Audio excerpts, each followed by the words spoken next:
তোমরা দেখলি আমরা কি করেছি। তো এরপর এবারে আমাদের সব খাওয়া দাওয়া হয়ে গেছে, এবারে আমাদেরকে বাড়ি যাওয়ার জন্য আমরা বেরোচ্ছিলাম। আর হ্যাঁ, যারা আমাদেরকে পাতলা বলো তাদেরকে এটুকুই বলবো, দেখো পাতলা হওয়ার কিন্তু সুবিধা আছে, একটা গাড়িতে 4 জন মিলে হয়ে গেল, আর এক্সট্রা করে কোনো গাড়ির প্রয়োজন নেই। তো সেটা নিয়ে একটু আমরা গল্প করছিলাম আর বলছিলাম। আর এটাই হচ্ছে সামনে আর একটা মন্দির, এটা গঙ্গা মন্দির। তারপরে এর পাশে একটা মন্দির আছে, এখানে এটা ধর্মরাজ মন্দির। তো যাই হোক, এখানে সব জিনিসটাই আমার নতুন লাগছে, প্রথমবার এসেছি আর সবটাই ভীষণ ভালো লাগছে।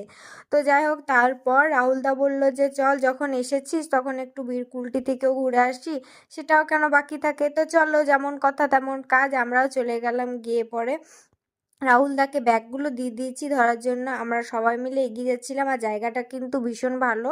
তো তারপর আমরা গিয়ে পরে একটু নিজেদেরকে দেখিয়ে দিলাম, আর এইদিকে লেগে গেছে, যুদ্ধ বেঁধে গেছে। তো তারপর দেখো আর কি করেছি।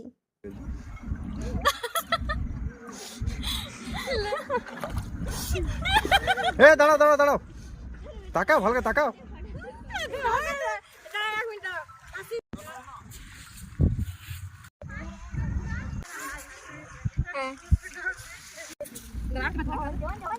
ফুল গাছ না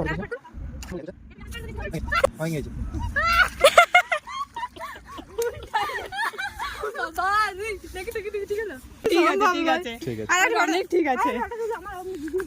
তো যাই হোক, অনেক কলে তুলে ফটো তোলা গেছে সবার সাথে। এইবারে নিজের ফটো তুলতে হবে, যতক্ষণ না ভালো ফটো আছে ততক্ষণ তুলে যেতেই হবে। তো তাই করছিলাম।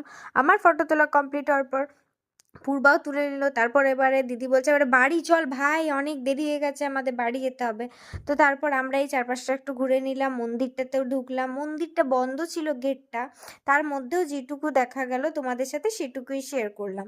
তো মন্দির প্রণাম করে আমরা এরপর বেরিয়ে পড়লাম, এবারে আমাদের বাড়ি যেতে হবে। আর এদিকে সবাই পিকনিক করছে, সেটা বললাম যে আমরা একাই নেই, আমাদের সাথে আরও অনেকেই আছে পিকনিক করতে, এখানে এসেছে। তারপর একটা মন্দির ছিল কিছুটা রাস্তা গিয়ে, সেখানটাও দেখে নিলাম। আর এই চারিদিকে এত গাছ, ভীষণ সুন্দর লাগছিল কিন্তু। তার মধ্যে দেখছি ও মা কি দারুণ লাগছে দেখো, সর্ষে বাগানগুলো। আর এইখানে গরুগুলো যাচ্ছিলাম যে এগুলো বাদ থাকে কেন, সবটাই তুলে নিলাম। দিদিকে নামিয়ে পরে পূর্বাকে বাড়ি দিতে চললাম। তো চলো, আজকের ভিডিও এ পর্যন্তই। ভিডিওটা ভালো লাগলে অবশ্যই লাইক করে দিও। বাই।